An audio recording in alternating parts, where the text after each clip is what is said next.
Assalamualaikum warahmatullahi wabarakatuh. Saya Sri Rezeki dengan NIM 70121143 dari Prodi Sistem Informasi kelas 2G, Fakultas Sains dan Teknologi, UIN Sultan Toha Saifuddin Jambi. Di sini saya akan menjelaskan tentang jenis-jenis dan komponen dalam sistem informasi.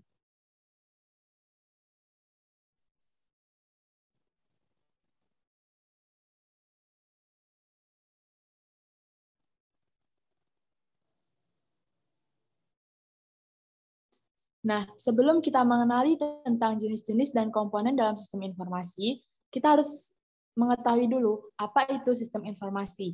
Jadi, sistem informasi adalah alat yang mengolah data menjadi informasi.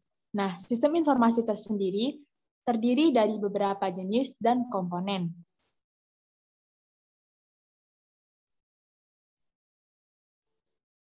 Di sini, saya akan menjelaskan tentang jenis-jenis sistem informasi, yaitu diantaranya ada sistem informasi manajemen, sistem informasi eksekutif, sistem informasi akuntansi, sistem informasi keuangan, sistem informasi manufaktur, sistem informasi sumber daya manusia, dan sistem informasi pemasaran. Yang pertama yaitu sistem informasi manajemen, di mana sistem informasi manajemen ini merupakan salah satu pengimplementasian dari sistem informasi yang digunakan pada sasaran kalangan manajerial. Kalangan manajerial merupakan setiap individu yang memiliki posisi di dalam sebuah organisasi dan lingkup pekerjaan yang bertugas untuk melakukan manajemen pada suatu divisi atau bagian di dalam organisasi dan perusahaan. Level manajerial biasanya ditandai dengan jabatan manajer, pimpinan, ataupun ketua pelaksana. Dengan fungsinya sebagai individu yang dapat mengatur dan memanage bawahan dan anak buah, maka sistem informasi manajemen ini sangat penting untuk para level manajemen dalam beberapa hal. Di antaranya, yang pertama yaitu melakukan monitoring, memberi penilaian langsung, menerima laporan dan hasil pekerjaan, melihat kelebihan dan kekurangan, melaksanakan fungsi pengawasan, serta memberikan masukan kepada Dewan Direksi terhadap promosi jabatan terhadap kinerja bawahannya. Yang kedua yaitu melakukan komunikasi antar level manajerial untuk kepentingan organisasi dan perusahaan. Yang ketiga, menganalisa suatu masalah juga problem yang muncul pada organisasi. Yang keempat, meningkatkan efisiensi manajerial di dalam sebuah organisasi atau perusahaan. Dan yang kelima, menunjang fungsi operasional dan manajemen dalam melakukan tugasnya di sebuah perusahaan atau organisasi. Itulah mengenai tentang sistem informasi manajemen. Selanjutnya, yaitu sistem informasi eksekutif, di mana sistem informasi eksekutif ini merupakan sistem informasi yang dikembangkan dan diimplementasikan untuk memberikan kemudahan arus informasi suatu organisasi atau perusahaan kepada mereka yang berada pada level tersebut. Adapun beberapa termasuk dalam level eksekutif dari sebuah perusahaan atau organisasi adalah mereka yang memiliki beberapa kriteria. Di antaranya, yang pertama, memiliki hak penuh atas organisasi ataupun perusahaan. Bisa jadi pemegang tunggal perusahaan dan pemegang saham organisasi atau perusahaan.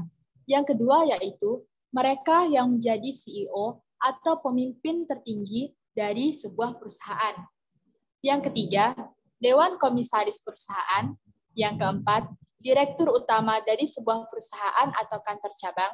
Dan yang kelima, Dewan Direksi dan elemen eksekutif lainnya yang memiliki kewenangan khusus terhadap suatu perusahaan atau organisasi.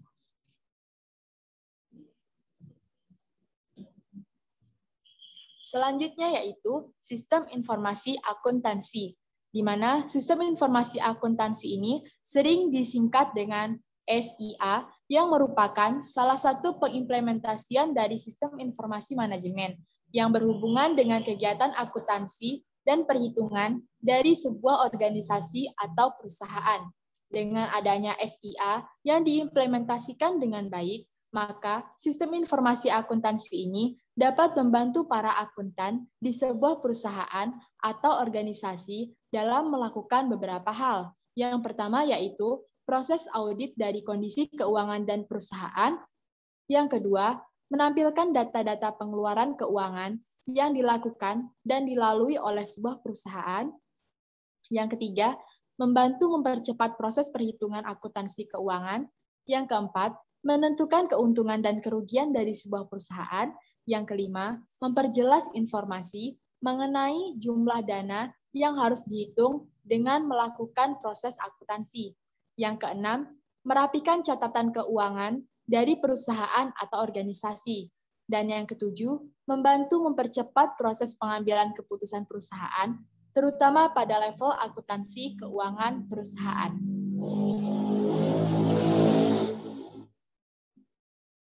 Yang selanjutnya yaitu sistem informasi keuangan, di mana sistem informasi keuangan ini merupakan salah satu implementasi dari sistem informasi yang berada di bawah naungan manajemen. Namun, terkadang sistem informasi keuangan juga bisa merupakan sistem informasi yang berdiri sendiri. Artinya, sistem informasi keuangan yang berdiri sendiri ini merupakan suatu implementasi dari sebuah informasi yang berisi segala data transaksi keuangan sebuah perusahaan yang nantinya bisa terintegrasi pula dengan sistem informasi akuntansi.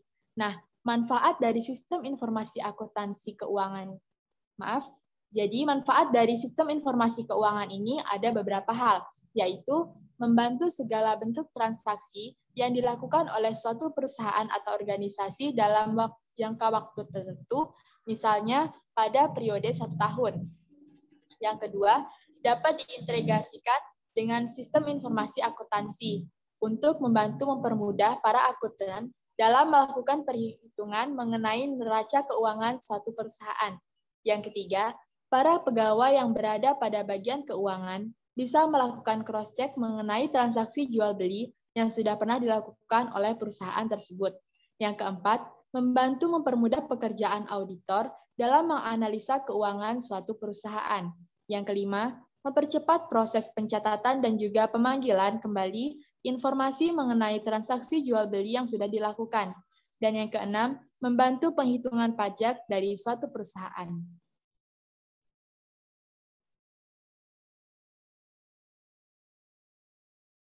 Selanjutnya yaitu sistem informasi manufaktur.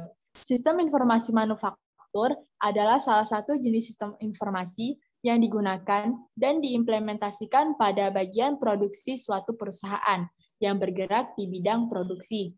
Fungsi dari implementasi sistem informasi manufaktur ini antara lain yaitu mencatat total produksi yang dihasilkan oleh sebuah perusahaan, mencatat barang-barang produksi yang tidak lolos dari quality control, mencatat hasil produk yang berhasil dilempar ke pasar, mencatat produk yang berhasil diekspor ke mancanegara, mencatat biaya produksi yang harus dikeluarkan untuk setiap sesi produksi, menganalisa terhadap kebutuhan bahan pokok dan sumber daya manusia di dalam proses produksi. Yang ketujuh, ada memberikan informasi mengenai kegiatan proses produksi yang sedang berlangsung. Yang kedelapan, membantu bagian produksi untuk menganalisa produk-produk apa saja yang harus dikembangkan, dihentikan, ataupun diperbanyak. Selanjutnya yaitu membantu analisa kelebihan dan kekurangan dari sebuah produk hasil produksi perusahaan tersebut. Dan yang ke-10 yaitu memberikan informasi kepada bagian R&D dalam membantu mengembangkan produk-produk yang harus diproduksi.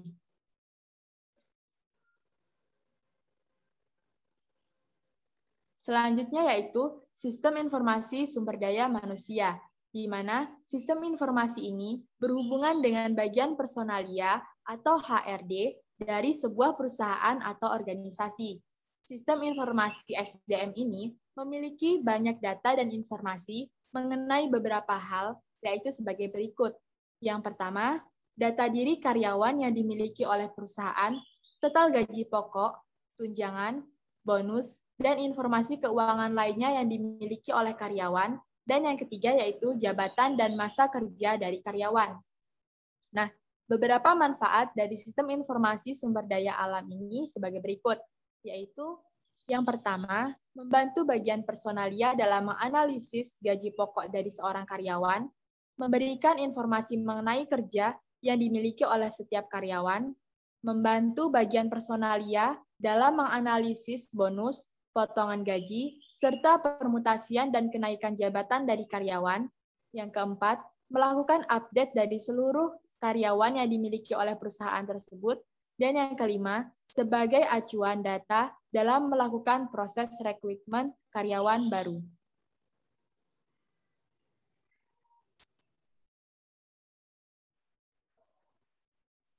Selanjutnya yaitu sistem informasi pemasaran, di mana sistem informasi pemasaran ini membantu dalam mencatat dan memberikan informasi penting mengenai penjualan yang telah dilakukan oleh sebuah perusahaan, yang meliputi beberapa hal sebagai berikut.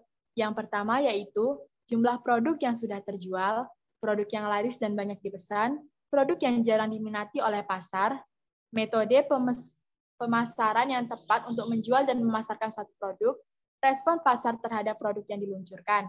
Dan sistem informasi pemasaran ini pada dasarnya dapat membantu usernya untuk melakukan analisa terhadap pasar atau yang sering disebut dengan analisis pasar, dan membantu bagian riset dan pengembangan untuk menganalisa produk-produk dari perusahaan tersebut.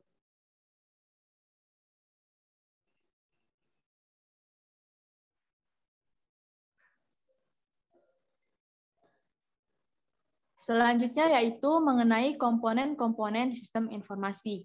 Jadi, komponen dalam sistem informasi itu ada 6. Di antaranya ada hardware, software, telekomunikasi, prosedur, database, dan juga sumber daya manusia.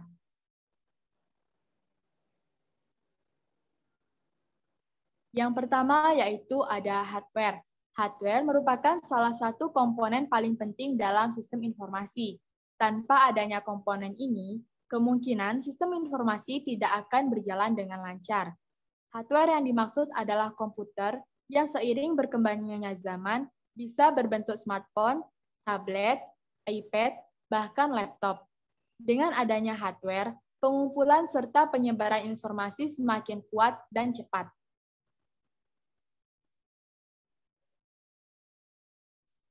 Selanjutnya yaitu ada software. Software atau yang disebut dengan perangkat lunak terbagi menjadi dua, yaitu sistem software dan application software. Sistem software merupakan sistem informasi yang menjadi perangkat berguna, sedangkan application software merupakan sistem operasi yang biasanya kita jumpai dalam smartphone. Contohnya, aplikasi email atau Excel yang dapat kita gunakan di smartphone. Dengan adanya aplikasi ini, kita semakin mudah dalam bertukar ataupun mengumpulkan informasi.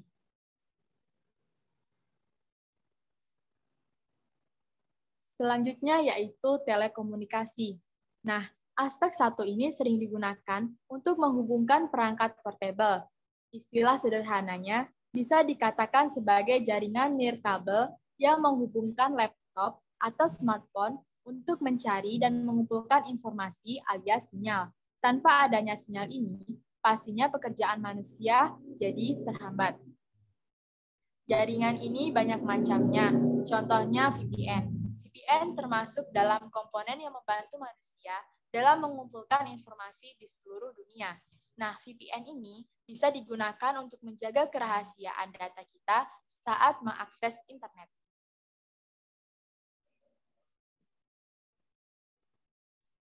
Selanjutnya yaitu ada prosedur. Input data ke dalam sistem akan diproses dengan prosedur tertentu untuk menghasilkan output yang sesuai.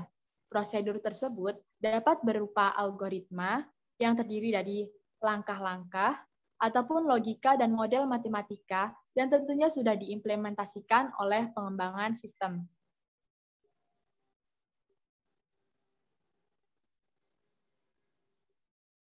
Selanjutnya yaitu database dan data warehouse.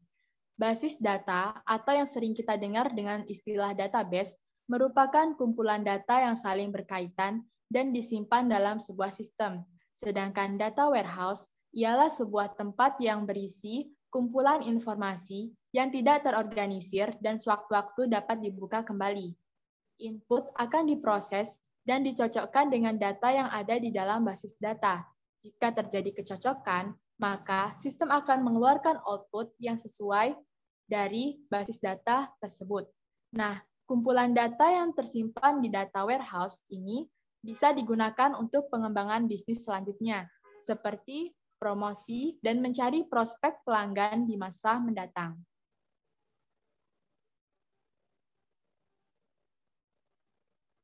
Dan komponen sistem informasi yang terakhir yaitu people. People yang dimasuk di sini yaitu sumber daya manusia yang menjadi komponen dalam sebuah sistem informasi. Namun, tidak semua orang dapat menjadi komponen dalam sistem informasi. Hanya orang-orang yang memenuhi kualifikasi bisa mengembangkan sistem informasi secara terus-menerus. Contohnya ialah business analyst, sistem analis dan desainer, database administrator, programmer, komputer security spesialis, dan komputer operator. Dengan adanya orang-orang yang memiliki ilmu khusus ini, mereka bisa mengembangkan sistem informasi jauh lebih canggih dan lebih mudah digunakan. Tidak hanya itu, mereka juga berjasa untuk memperbaiki sistem yang error atau menambah sistem yang lebih baru.